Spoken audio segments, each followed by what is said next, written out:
boa noite. Mais uma vez, Rompendo Limites, terça-feira, e continuamos com o nosso convidado, Seagull. Aliás, o gaivota. Uma gaivota a voar, a voar. E aqui estamos a fazer uma pergunta, Seagull.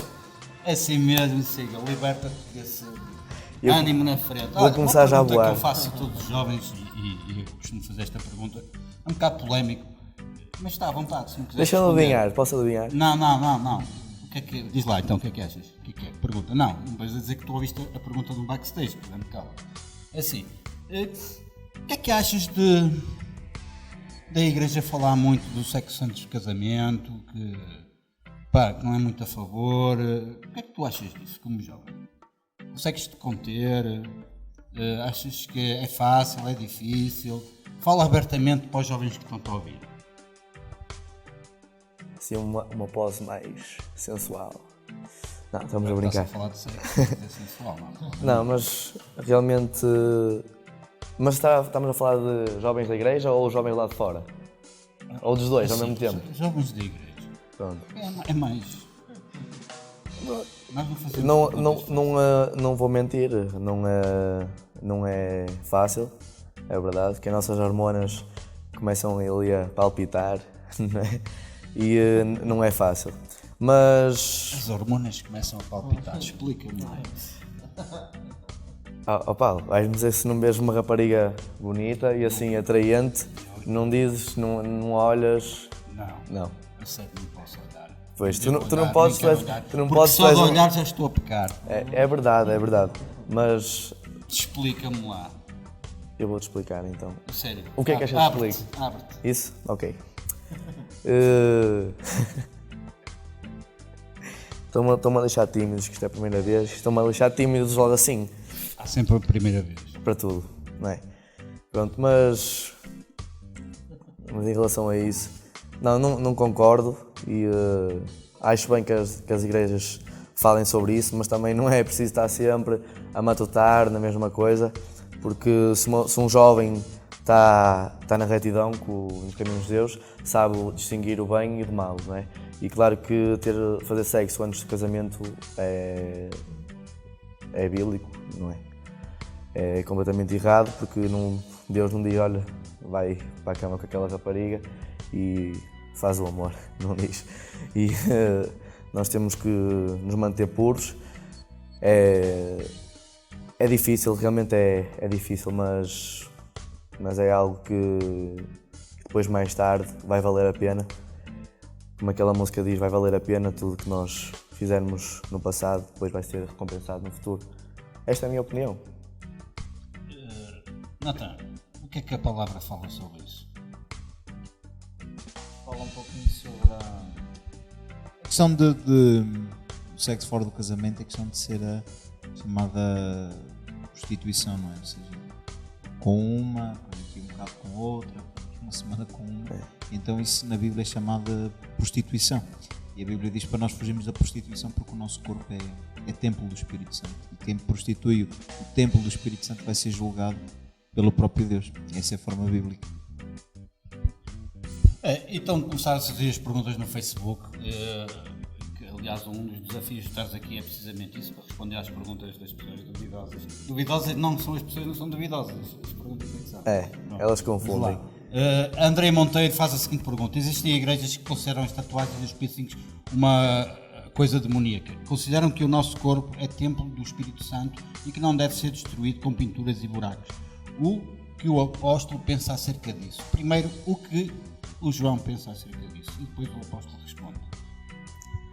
O que eu penso é que, antes de mais, obrigado pela pergunta. O que eu penso em relação a isso é muito diferente do que a maior parte das igrejas pensa. Eu sou um jovem e não é por andar na igreja e por servir a Deus que não posso ir sair à noite. E agora, entrando no pormenor dos piercings e tatuagens, não é por ser um jovem servir a Deus que não posso ter um brinco ou assim. Eu por acaso não tenho nenhum brinco nem nenhuma tatuagem, não é algo que me fascine, mas como podem ver, não tenho nada. Agora não vou tirar a roupa para vocês verem, mas não tenho mesmo nada. Mas não é por causa disso que eu não vou deixar de servir a Deus de uma forma diferente. muitas igrejas associam ser jovem e ser cristão uma forma muito religiosa, e Deus não é religião. E nós não fazemos parte de uma religião, apenas temos uma crença e temos Deus para servir. E eu ouço bandas de metal que são evangélicos, têm uma mensagem. A banda dos cornos, ex-banda dos cornos, não é? Que acho que já não existe. Não. Ela tem uma entrevista na net conhecida que é o. Como é que ele se chama? Não sei, mas ele. Ele está a dar um testemunho, não é? O testemunho Ele da vida andava nas dele. drogas e olha-se para o corpo dele e ele, ai senhor, não é? Está todo chupadinho. Mas e o que é que o apóstolo fala sobre esta situação? A resposta que poderá dar, porque a pergunta vem diretamente para o Natan, não é? O que é que pode falar sobre isso? Bom, biblicamente a palavra não fala sobre tatuagens ou piercings, fala algo em Levítico sobre não marcar o corpo, não é? É aquilo que fala em Levítico. Agora, daí a passar para o extremo, dizer que é demoníaco, não é? Acho que isso não existe um senso comum, não é? Para dizer que a pessoa que acabou de fazer uma tatuagem ou acabou de fazer um piercing entrou-lhe um espírito demoníaco. Muitas pessoas dizem que isso é portas de entradas e no mundo espiritual e não sei o quê. Eu vejo que é como o apóstolo Paulo disse: sei que posso fazer tudo, não é? Mas nem tudo me convém. Se me perguntarem, eu diria assim: mais saudável seria não. Mas por acaso a pessoa, por exemplo, se aparecer alguém com uma tatuagem, um piercing na igreja, não vamos expurgar os demónios da pessoa. Eu tenho pessoas aqui na igreja, na casa do Pai, que servem a Deus e que têm tatuagens, e eu não estou a ver está aqui o Daniel a mostrar a tatuagem dele. Não estamos a ver um espírito demoníaco por trás disso, não é? É uma opção da pessoa. Claro que seria mais saudável, porque, como eu volto a repetir, a Bíblia não fala sobre tatuar ou piercing, fala sobre não marcar o corpo, não é? Então acho que isso é como o João disse, é uma questão de opção pessoal, não é? Se não fizer, penso que será saudável, mas também se fizer, penso que não é por aí, não é? Que vai perder o céu, ou que vai perder a salvação, ou que um espírito demoníaco vai entrar nessa pessoa. Eu cheguei a ouvir, não sei se alguém chegou a ouvir, eu ouvi um testemunho de um pastor que disse que esteve morto durante uns minutos e foi ao céu, e ele disse uma coisa muito polémica, que mulheres que cortavam o cabelo, não entravam no céu. Que ele viu mulheres que cortavam o cabelo, que lhes era barrada a entrada no céu. Então nós podemos ver que ele misturou um pouquinho, conhecendo um pouquinho as suas origens de denominação. Sabemos que a igreja dele é uma igreja que não permite que as mulheres cortem o cabelo e não sei o quê, não sei o que lá. Então ele ali já misturou o que é a denominação ou placa, não é? Com aquilo que supostamente ele disse que Jesus mostrava. Uma mulher não entrar no céu porque não cortou o cabelo, não é? Se fosse verdade, coitada das mulheres, não é? Eu acho que não havia mulheres no céu, então. O que é que achas? Confrontaste com esta situação? Vou-te colocar numa situação. Sabes que há bares de gays. Sim. Verdade? Tu atrevias-te a ir evangelizar ou ir para lá com a tua música a convite, ir para lá tocar e falares, porque a tua música fala de Deus, não é? Sim. E ir para lá tocar e falares para eles de Deus. Como é que tu abordavas alguém que... Porque assim, sabe-se que o espírito da homossexualidade é um espírito maligno, que o homem nasce para ser homem, não é? Agora, como é que tu abordavas alguém que se afirmasse gay? Um jovem, por exemplo. Porque eu sei que tu costumas ir à Quinta da Paz e sabes que já surgiram várias situações dessas na Quinta da Paz, ou não sabes? Sim, sei. Como é que se aborda alguém assim? Por acaso é uma pergunta bastante interessante, em que não é normal questionarem isso a crentes, e não é normal também verem pessoas a evangelizar homossexuais e lésbicas.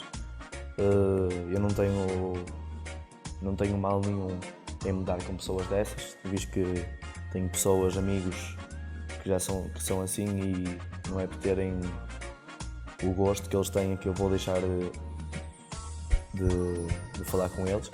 Mas em Teus relação... amigos assim que não vais entrar no céu. Já que os meus, porque eu vou Pois. Teus amigos não entram.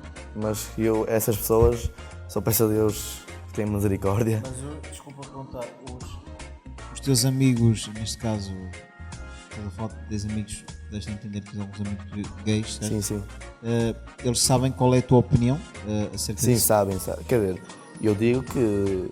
A tua opinião bíblica, sim, não é? Neste bíblica. caso. Sim, eu falo com eles e eles dizem que respeitam o que eu digo, mas que não é por causa disso que vou mudar. Porque são daqueles que é preciso muito, mas muito para eles acreditarem nas coisas. Agora, em relação à pergunta que o Paulo fez, se, por exemplo, temos o Pride no Porto, que é... Eu sei que a minha filha parava lá. Sim, mas não vamos dizer que a tua filha é lésbica. Não, minha filha, que eu conheço a tua filha. Conheço a minha filha. Claro. Ela está a ver isto. Eu sei. Mas em relação a isso, por exemplo, falando do Pride, nunca lá fui. Conheço o espaço porque já entrei lá, mas não foi quando estava a decorrer uma festa. Eu acho que quando uma pessoa entra num espaço onde possivelmente não, tem demónios, em que aquela pessoa tem aquele gosto, eu acho que aquilo é algo demoníaco, ou seja, uma pessoa que Não faz de ti entrar numa igreja seres cristão. Sim, Pronto. isso não... Uma coisa não impede a outra. Mas assim como... Desculpa interromper. Assim como muitas vezes... Isto aqui não é a minha opinião, é uma pergunta apenas, estou a fazer perguntas. Por exemplo, se alguém entrar numa igreja, a música, o ambiente nos influencia, certo? Nos influencia. Eu pergunto, será que ao entrarmos nesses lugares também não recebemos certas influências? Sim. Não digo na nossa... No nosso gosto. no nosso gosto, mas sim, como estamos a falar, um local que possivelmente não, certamente está cheio de espíritos demoníacos, será que isso não nos influencia um pouco de trazer carga ou peso ou coisa assim? Sim, sem dúvida, mas se uma pessoa se mete nisso, sabe que é perigoso, uma pessoa tem que estar coberta do Espírito Santo e tem que estar cheio de Deus para ter coragem e ter a vontade de ir falar com esses jovens, porque é um confronto espiritual entre o bem e o mal e entre o nosso pensar e a maneira que eles pensam. Porque tu no teu mundo artístico vais-te defrontar com várias Sim, situações. sim, e já me defrontei várias vezes. Por exemplo, podes dar um exemplo? Posso. Por exemplo, eu quando cantava nas discotecas e quando era outra pessoa... És assediado por gays. Ai não, desculpa, por raparigas. Não, pronto, raparigas sim. Ainda hoje, não é? Ainda bem, mas uma pessoa tem que ter controle. Nós sabemos. Sim. Sexo antes de casamento. Exato. Mas em relação a isso... Sigam. Nós vamos interromper. Está a acabar o tempo. Está a acabar o tempo. Logo agora que eu ia explicar Não, isto tudo. Explicas no próximo. Desculpa lá, mas... Agora nós vamos É tomar assim, um cafezinho. Seagull, grande homem, ou serei dizer grande pequeno homem, ou pequeno grande homem. Vamos continuar no próximo programa.